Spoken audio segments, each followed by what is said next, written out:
அமிசவேணி தங்கராசு. இடிக்க இல்லை அப்படி நான் இடிக்க தான் வந்து ஆர்டர் வாங்கிட்டேன். இடிக்காம நான் விட மாட்டேன். வீடை சுத்தமாகவே இடிச்சு போயிட்டாங்க சார். பஞ்சாயத்து கேட்க ஆள் இல்லை, யாரும் தலைவர்கிட்ட கேட்க ஆள் இல்லை, யாரும் அந்த அளவுக்கு வீட்டை தாறுமாற இடிச்சு சத்தியநாசம் பண்ணிட்டாங்க. வெள்ளத்துறை டிஎஸ்பி நேரடியாகவே பசங்க எல்லாரும் நிற்கும் போது குடிசை வீடுகளை இடிச்சா தான் எனக்கு பாவம், கல் வீடுகளை அடிக்கலாம் அவன் கட்டிடுவேன். இந்த மாதிரி செய்திருப்பதை எந்த வகையிலும் ஜனநாயகம் மரபுக்கு மீறிய செயல். உதவாதினி ஒரு தாமதம் உடனே விழி தமிழா. இதை உறக்கச் சொல்வோம் உலகுக்கு, இதை உறக்கச் சொல்வோம் உலகுக்கு, இதை உறக்கச் சொல்வோம் உலகுக்கு.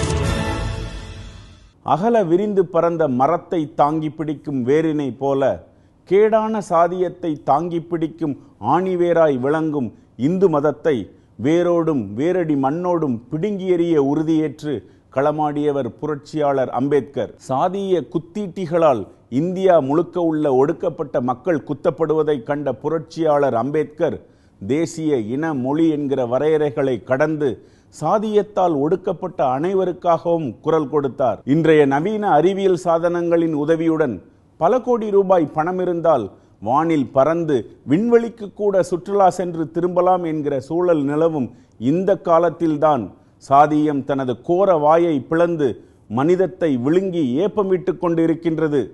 பரமக்குடி, தர்மபுரி போன்ற இடங்களில் நடத்தப்பட்ட சாதிவெறி அரங்கேற்றங்கள் மனிதநேயத்திற்கு விடப்பட்ட அறைகூவல்கள். 2012ஆம் வருடம் நவம்பர் மாதம் 7ஆம் தேதி தர்மபுரி மாவட்டம் நத்தம் காலனி தலித் குடியிருப்பிற்குள் 30 வீடுகள் தீ வைத்து எரிக்கப்பட்டன. 120 வீடுகள் அடித்து நொறுக்கப்பட்டுள்ளன. இதேபோன்று அண்ணாநகர், கொண்டப்பட்டி, புதிய காலனி, செங்கல்மேடு, மரவாடி ஆகிய கிராமங்களில் 30 வீடுகள் எரிக்கப்பட்டன. 2013ஆம் வருடம் ஏப்ரல் மாதம் 25ஆம் தேதி பாமகவினரின் தாக்குதலில் கட்டையன் தெருவில் 10 வீடுகளும், களிக்குப்பத்தில் 2 வீடுகளும் தீ வைத்து கொளுத்தப்பட்டன. நாங்களா சார் அந்த ஊருக்கு போனோம்.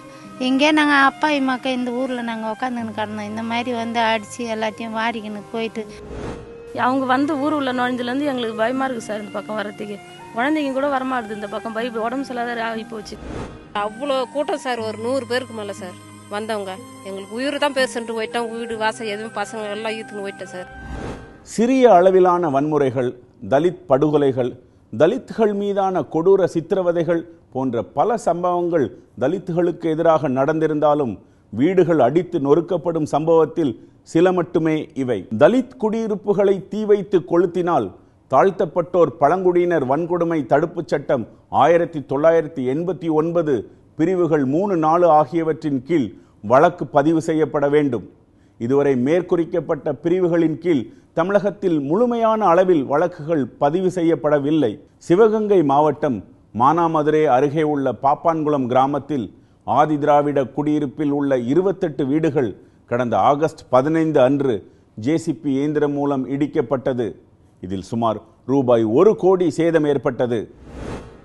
சிவகங்கை மாவட்டம் மானாமதுரை ஒன்றியம் சிறுகுடி ஊராட்சியைச் சேர்ந்தது பாப்பாங்குளம் கிராமம். இக்கிராமத்தில் தலித் மக்கள் 110 குடும்பங்கள் இருக்கின்றனர். இந்திரா நினைவு குடியிருப்பு திட்டம், பசுமை வீடுகள், இலவச வீட்டு மனைப்பட்டா உள்ளிட்ட திட்டங்களின் கீழ் தலித் மக்கள் சிறு வீடுகளை கட்டியுள்ளனர். பலரும் 40 வருடங்களாக அங்கே வசித்து வருகின்றனர். இப்பகுதி ஊராட்சி மன்ற தலைவர் பதவிக்கு திமுகவைச் சேர்ந்த ராணி சோனைமுத்துவும் அதிமுகவைச் சேர்ந்த அம்சவள்ளி தங்கராசும் தான் எப்போதும் போட்டியிடுவார்கள். பல ஆண்டுகளாக இந்த 2 தரப்பும் தான் மாறி மாறி பதவிக்கு வந்து கொண்டிருக்கின்றன.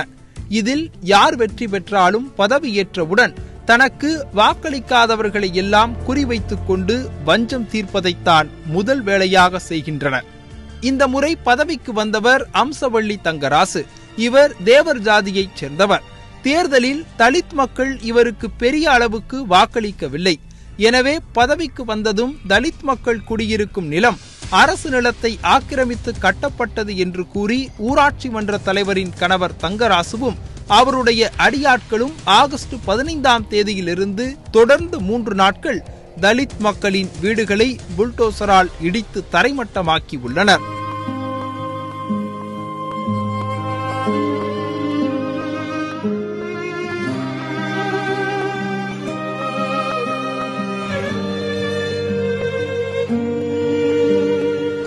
பாப்பாங்குளத்தில் தங்கராசு அம்சவல்லின்றவர் எங்களை குடியேற்ற வர சொல்லியிருந்தார் 5ஆம் தேதி.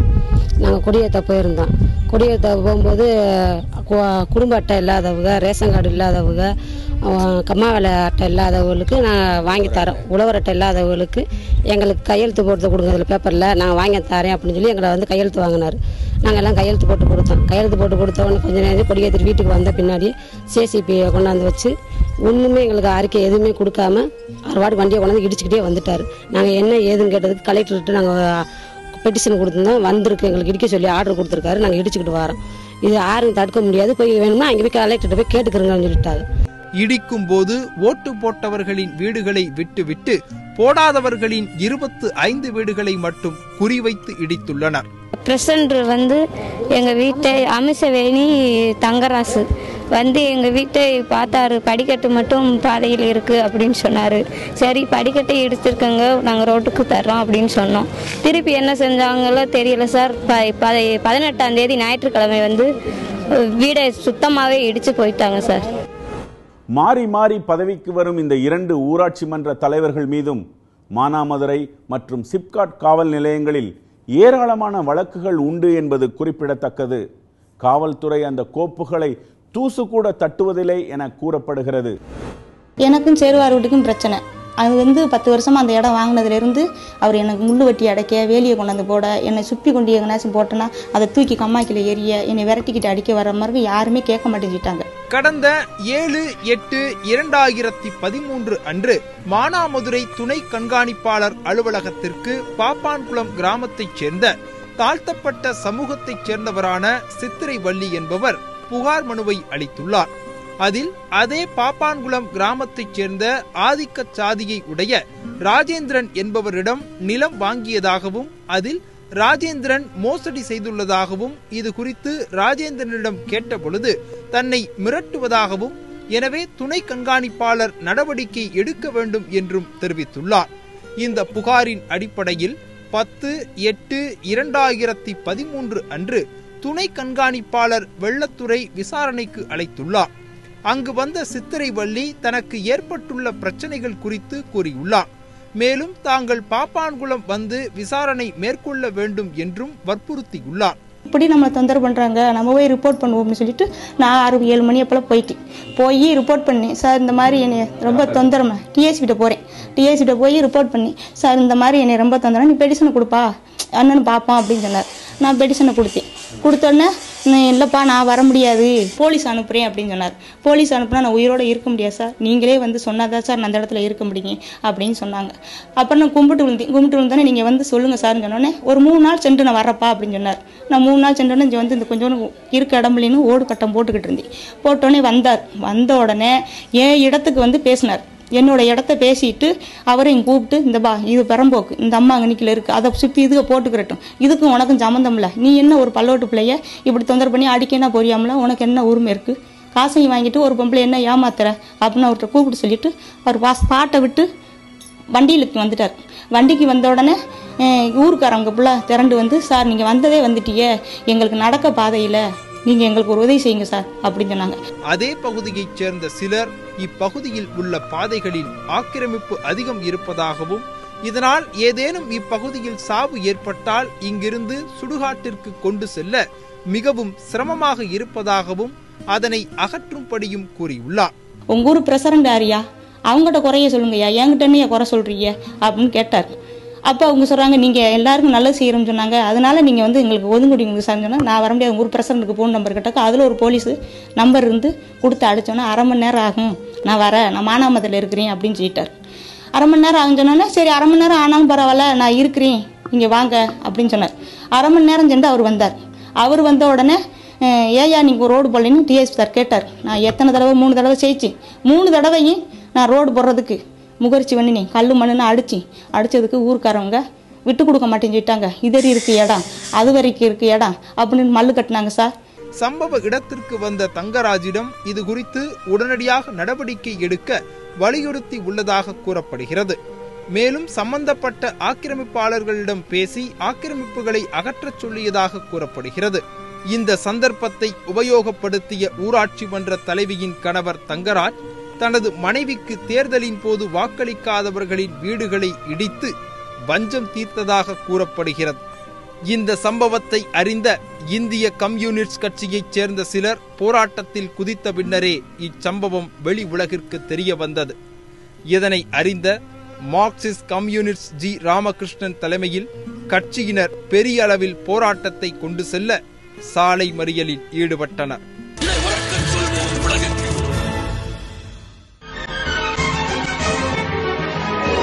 உதவாதினி ஒரு தாமதம் உடனே விழி தமிழா, இதை உறக்கச் சொல்வோம் உலகுக்கு, இதை உறக்கச் சொல்வோம் உலகுக்கு. மாற்றுத்திறனாளி ஒருவரின் வீட்டை இடிக்கும் போது அவர் மாற்றுத்திறனாளி என்று கூட பார்க்காமல் அவரை வீட்டுக்குள் அடைத்து வைத்து இடித்துள்ளனர். காவல்துறையினர் வீடுகளை இடிப்பதை வேடிக்கை பார்த்து கொண்டு நின்றதோடு தட்டி கேட்ட சுந்தரபாண்டியன் என்பவரை தாக்கி அவர் மீது பொய் வழக்கும் போட்டிருக்கின்றனர். வீடுகள் இடிப்புக்கு பொறுப்பான மானாமதுரை துணை கண்காணிப்பாளர் வெள்ளைத்துறை உள்பட காவல்துறையினர் மீது நடவடிக்கை எடுக்க வேண்டும் என்று தலித் மக்கள் கோரிக்கை விடுத்துள்ளனர். மானாமதுரை பகுதியில் கடந்த சில நாட்களாக மழை பெய்து வருவதால் வீடுகளை இழந்த மக்கள் கொட்டும் மழையில் குழந்தைகளுடன் வெட்ட வெளியில் பரிதவித்தனர். சுதந்திரமா விடுற நாள் அன்னைக்கு நாங்க எல்லாரும் சுதந்திரமா இருக்க விடல. எங்களை கண்ணீர் விட்டு மக்கள் மாதிரி எல்லாம் குழந்தை குட்டி எல்லாம் அழுதுகிட்டு கண்ணீர் விட்ட நாளாகி எங்க கிராமத்தில் ஆயிருச்சு. அதை கேட்கறதுக்கு நடவடிக்கை எடுக்கணும் எல்லாத்தையும் எது பண்ண யாருமே எந்த நடவடிக்கை எடுக்கல. இப்ப மக்கள் எல்லாம் மழையில் நனைஞ்சுக்கிட்டு பரதேசி மாதிரி அலைஞ்சுக்கிட்டு இருக்காங்க. இதுக்கெல்லாம் எங்களுக்கு ஒரு நடவடிக்கை எடுத்து நாங்கள் வாழணுமா இல்ல சாகணுமான்றது இந்த கலெக்டருக்கு சாப்பாடு நெல்லுகள் அரிசிகள்லாம் மழையில் நனைஞ்சுதான் கிடந்துச்சு. நாங்கள் அள்ள முடியல. உப்பு எதுவும் சட்டி மூட்டி எதுவுமே அழுகல. அந்த சட்டி மூட்டிலாம் உடஞ்சி பாதியாக வச்சு டிவி என்ன கிரைண்டர் மிக்சர் எல்லாம் உடஞ்சி அப்படியே சத்தியநாசம் கிடந்துச்சு. அதை கேட்கறதுக்கு யாருமே கிடையாது. நாங்கள் எங்கெங்கயோ போய் கதறின புள்ள குட்டிகள்லாம் கதறின கேட்குற பஞ்சாயத்து கேட்க ஆள் இல்லை, யாரும் தலைவர்கிட்ட கேட்க ஆள் இல்லை, யாரும் முடியல. அந்த அளவுக்கு வீட்டை தாறுமாற இடிச்சு சத்தியநாசம் பண்ணிட்டாங்க. தமது பொருட்களை வெளியில் எடுத்துச் செல்லக்கூட மக்களுக்கு அனுமதி வழங்கப்படவில்லை. இந்த தாக்குதலில் அளிக்கப்பட்ட மொத்த சொத்துக்களின் மதிப்பு சுமார் 1 கோடிக்கு மேல் இருக்கும் என்று கணக்கிடப்பட்டுள்ளது. 2 ஊராட்சி மன்ற தலைவர்களுமே ரியல் எஸ்டேட், கட்ட பஞ்சாயத்து, ரவுடித்தனம் என்று ஊரை அடித்து உலையில் போடும் சமூக விரோதிகள்தான் என்பதை அந்த ஊரில் உள்ள ஆதிக்க சாதி மக்களே சொல்லி காரி துப்புகின்றனர். இப்போ பிரசிடண்ட் முன்னாள் பிரசிடண்ட் இருந்தார் சோனமுத்து. அவர் அஞ்சு வருஷம் இருந்து பீரியட்ல இருந்திருக்காரு. 5 வருஷத்துல எதுவுமே செய்யல. 5 வருஷத்துல அவர் இருக்க பஞ்சாயத்தில் உள்ள காசப்பெல்லாம் எடுத்து சாப்பிட்டு அவர் போயிட்டார். இருக்க காசப்பெல்லாம் அடிச்சுட்டு அடுத்து இப்போ உள்ள பிரசிடண்ட் வந்திருக்காரு. இவர் பாலில் சத்தியம் வாங்கி எல்லாத்தையுமே வாங்கினாரு. ஓட்டு நாங்கள் எல்லாம் செஞ்சு தர்றோம்னு. ஆனால் எதுவுமே செஞ்சு கொடுக்கல. எதுவும் செய்யாமல் இவர் என்ன பண்ணிட்டாரு, இப்போ மேற்கொண்டு இருக்க வீடுகள்லாம் இடிச்சு விட்டார். இப்போ ஆளுக்குள்ள நடுத்தருக்கு வந்துற மாதிரி மேற்கொண்டு இடிச்சு விட்டார். கம்யூனிட்டி பிரச்சனை மாதிரி கொண்டு வந்துட்டாங்க. இப்போ பிரச்சனையை அந்த மாதிரி கொண்டு வந்துட்டாங்க. இப்போ எங்களுக்கு பிரசிடண்ட் தேவையில்லை, யாருமே தேவையில்லை.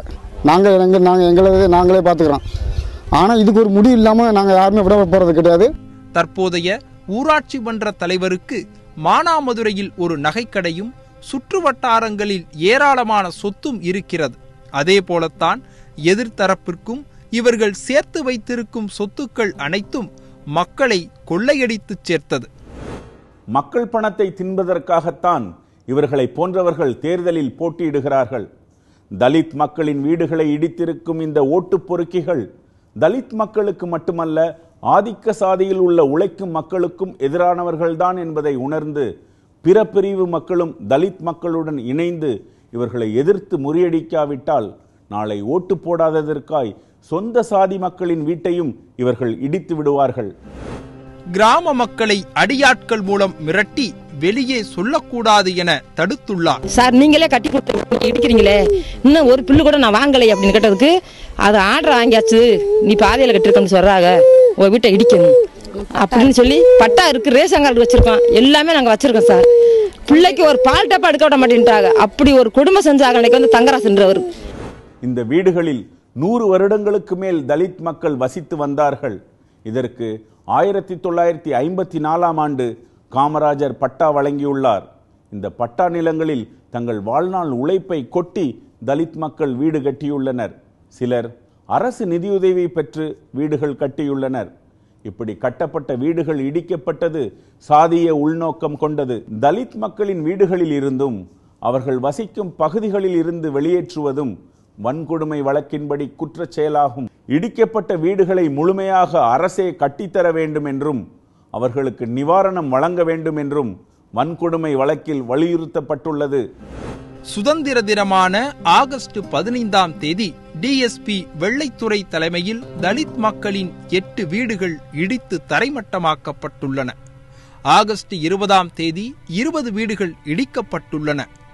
முன்னறிவிப்பு எதுவுமின்றி நோட்டீஸ் எதுவும் வழங்காமல் வீடுகள் இடிக்கப்பட்டுள்ளன. பஞ்சாயத்து கேட்க ஆள் இல்ல, யாரு தலைவர்கிட்ட கேட்க ஆள் இல்ல, யாரும் அந்த அளவுக்கு வீட்டு தாறுமாற இடிச்சு சத்தியநாசம் பண்ணிட்டாங்க. சதி செஞ்சது இது திட்டம் தான். இது எங்களுக்கு தெரியும் போது எங்க எஸ்சியே இருக்கக்கூடாது, ஊரை விட்டு போயிடணும் அளவுக்கு செஞ்சது மாதிரி எங்களுக்கு தெரியுது. சுதந்திர தினத்தன்று உழவர் அடையாள அட்டை வழங்குவதாக அறிவிக்கப்பட்டுள்ளது. காலை 8 மணிக்கு பஞ்சாயத்து அலுவலகத்திற்கு தலித் மக்கள் சென்றுள்ளனர். அவர்கள் 4-5 பேரிடம் வெள்ளை பேப்பரில் எழுதி வாங்கி உள்ளனர். இதன் பின் 2 மணி நேரத்திற்குள் வீடுகள் இடித்து தரைமட்டமாக்கப்பட்டுள்ளன.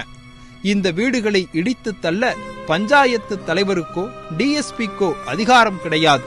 இது திட்டமிட்ட குற்றச் செயலாகும். எனவே பாப்பான்குளம் கிராமத்தில் இடிக்கப்பட்ட தலித் மக்களின் வீடுகளுக்கு பதில் புதிய வீடுகளை அரசே கட்டித்தர வேண்டும். வன்கொடுமை வழக்கின் கீழ் பாதிக்கப்பட்ட ஒவ்வொருவருக்கும் தலா 10 லட்சம் ரூபாய் வழங்க வேண்டும். வீடுகளை இடித்து குற்றச் செயல் புரிந்த காவல்துறை, வருவாய் அலுவலர்கள் மீது குற்றவியல் மற்றும் நிர்வாக ரீதியான நடவடிக்கை எடுக்க வேண்டும் என்று மனு கொடுக்கப்பட்டுள்ளது. வீடுகளை இடித்தவர்கள் மீதும் தவறுக்கு துணையாக இருந்த அரசு அதிகாரிகள், போலீசார் உள்ளிட்டோர் மீது துறை ரீதியான நடவடிக்கை எடுக்க வேண்டும் என்று பல்வேறு அரசியல் கட்சியினர், சமுதாய அமைப்புகள் போராட்டங்கள் நடத்தி வருகின்றனர். இதை பயன்படுத்திக் கொண்டு பல்வேறு கட்சிகளும் தாங்கள் இழந்த பெயரை புதுப்பித்துக் கொள்ளவும், வேறு சில அரசியல் ஆதாயம் தேடிக்கொள்ளவும் அதிக அக்கறையுடன் செயல்பட்டு வருகின்றனர். இத்தனை வருடங்களாக பிற்படுத்தப்பட்ட, மிகவும் பிற்படுத்தப்பட்ட, தாழ்த்தப்பட்ட என்கிற வரையறைக்குள் சாதியை அடக்கி வெளிப்பேச்சில் மேடைகளில் சாதிக்கு எதிராக பேசிக்கொண்டும் செயல்பாடுகளில் சாதிகளின் வீரியம் குறைந்து விடாமல் கவனமாக பார்த்து கொண்டும் எந்த சாதி மக்கள் அதிகம் இருக்கிறார்களோ அந்த சாதி பார்த்து தேர்தல் சீட்டு வழங்கியும் அல்லது பெரும்பான்மை எண்ணிக்கை மக்கள் இருக்கும் சாதி சங்க தலைவர்களுடன் உரிய மரியாதை அளித்து அவர்களுடன் அரசியல் உடன்பாடுகள் செய்து கொண்டும் உண்மையில் சாதியை அரசியல் அதிகாரம் என்கிற போதைக்காக வளர்த்து கொண்டிருந்ததுதான் திராவிட அரசியலின் சாதனையாக தோன்றுகிறது.